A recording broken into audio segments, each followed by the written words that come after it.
ये मेरे कलांचो के पौधे हैं। एक जो बड़ा सा प्लांट आप देख रहे हैं ये देसी है और बाकी हाइब्रिड वैरायटी के प्लांट हैं। ये सभी मेरे द्वारा प्रोपोगेट किए हुए प्लांट हैं जो कि कटिंग के थ्रू बहुत ही आसानी से लग जाते हैं।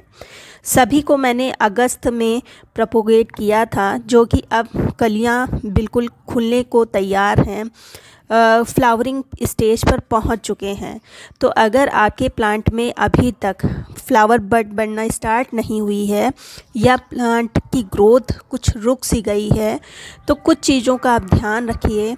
और एक जो मैं फर्टिलाइज़र आपको बताऊंगी उसको आप डालिए, निश्चित के भी प्लांट में बहुत अच्छी ग्रोथ होगी और फ्लावरिंग भी स्टार्ट हो जाएगी। तो चलिए वीडियो को स्टार्ट करते हैं। सबसे पहले अगर आपके पास ये प्लांट नहीं है तो आप नर्सरी से ये प्लांट ला सकते हैं। ये प्लांट थोड़ा सा आपको महंगा मिलेगा, 100 रुपए के करीब मिलेगा, जबकि आप देसी वैरायटी का प्लांट लेते हैं तो वो आपको 40-50 रुपए का ही मिल जाएगा। लेकिन देसी वैरायटी में सिर्फ कलर एक ही आपको रेड कलर मिलेगा, जबकि ये हाइब्रिड प्लांट लेते हैं तो इसमें बहुत सारे कलर ऑप्शन आपके पास होंगे। तो सबसे पहले तो जब आप लाएं प्लांट तो इसके लिए मिट्टी बहुत ही रेतीली बनानी है। चिकनी मिट्टी में ये सर्वाइव नहीं कर पाएगा। अगर ठंडी निकाल ले जाएगा तो गर्मियों में ये प्लांट ख़राब हो जाएगा। इसलिए मिट्टी का विशेष ध्यान रखिए। मिट्टी आप इसके लिए बलुई ही और अच्छे खासी मात्रा में कंपोस्ट मिक्स करिए, अच्छा ग्रो होगा। दूसरा इसको आप जब लगाएं तो छोटे ही पॉट में लगाएं। ये आप मेरे पॉट देख रहे हैं, ये 4-5 इंच से बड़े नहीं हैं।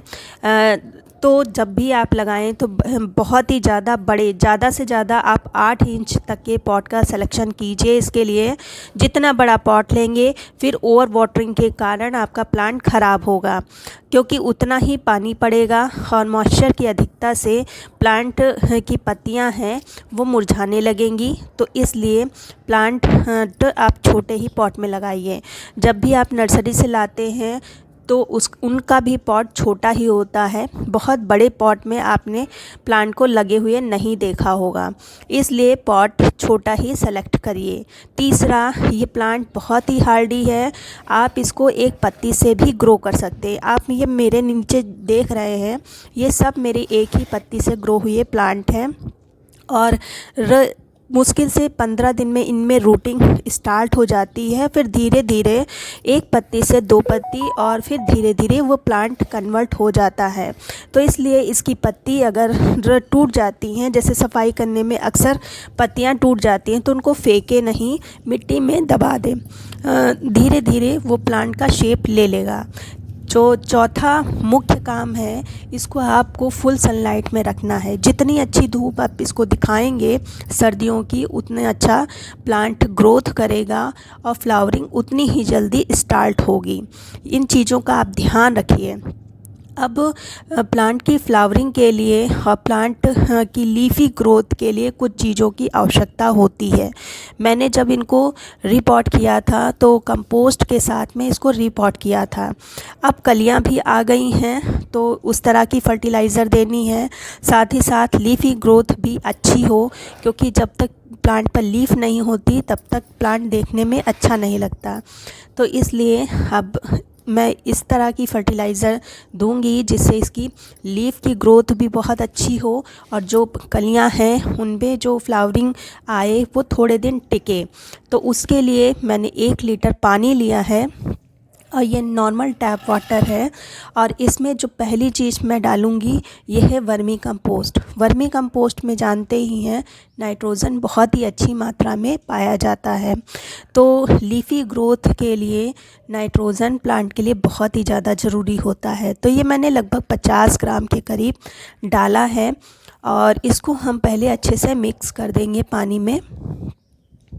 और अगर आपके पास वर्मी कंपोस्ट नहीं है तो आप काऊ डंक ले सकते हैं या आप किचन वेस्ट से जो कंपोस्ट बनाते हैं उसको भी ले सकते हैं, लेकिन वो सब बहुत अच्छे से प्रिपेयर होनी चाहिए।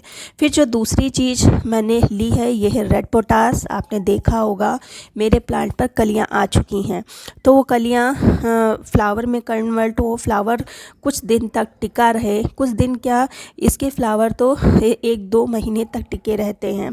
तो टिका रहे, जो कलर आए वो ब्राइट कलर आए, तो उसके लिए हम रेड पोटास ले रहे हैं। अगर आपके प्लांट में कलियां नहीं आई हैं, प्लांट पर ग्रोथ रुक गई है, तो आपको सिर्फ नाइट्रोजन देना चाहिए। और अगर कलियां आ चुकी हैं तो ये पोटास आप दे सकते हैं, बहुत अच्छा रिज़ल्ट आएगा।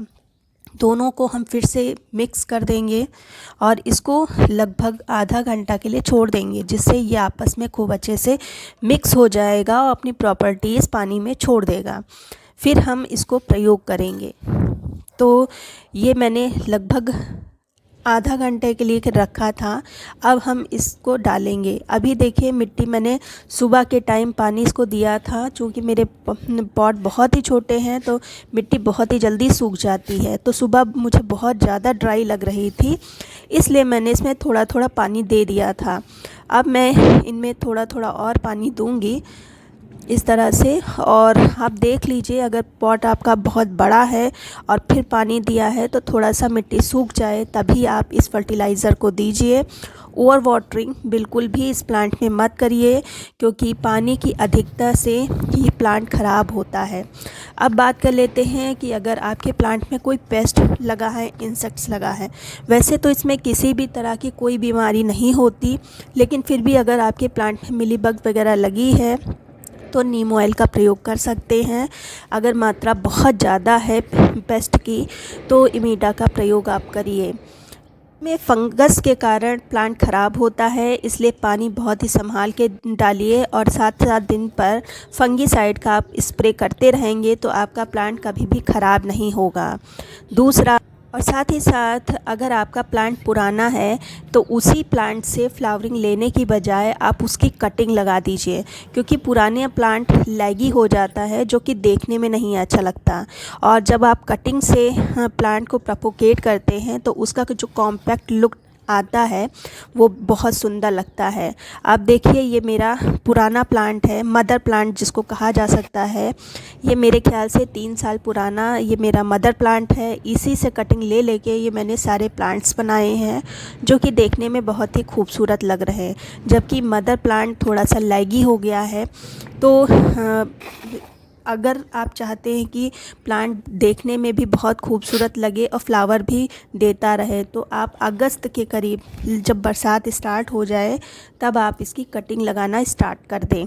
ये सब चीज़ों का ध्यान रखें, धूप पानी सबका ध्यान रखें, आपका कलांचो का पौधा फूलों से भर जाएगा। तो ये सब करते रहिए। इसके बावजूद भी अगर आपका प्लांट अच्छे से नहीं चल रहा है, कुछ प्रॉब्लम हो रही है, तो आप कमेंट करके पूछ सकते हैं, मैं आंसर ज़रूर दूंगी। उम्मीद करती हूँ वीडियो अच्छा लगा होगा। अगर अच्छा लगा है तो लाइक कर दीजिए, सब्सक्राइब कर लीजिए। मिलते हैं फिर किसी वीडियो में।